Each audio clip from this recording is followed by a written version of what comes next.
頂都好啦。當我哋聽到山頂嘅朋友，大家好嗎？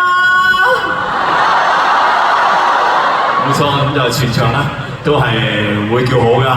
咁啊，今日禮拜六啦，咁大家好咧，應該最好啲嘅。大家好嗎？係啊，咁因為聽日咧就係禮拜日嚟噶嘛，咁理論上係唔需要翻工嘅係嘛？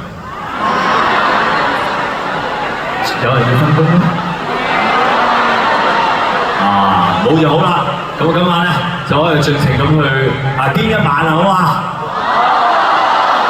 咁隨便叫啊，隨便唱啊咁樣嚇，咁呢度係演唱會嚟嘅，咁喺呢度又黑又盛係嘛？大家咧就即係除咗做啲唔合法嘅嘢啦，其他嘢你都可以做㗎嘛？好啦，咁首先喺度歡迎大家嚟到張學友嘅60加演唱會第292場。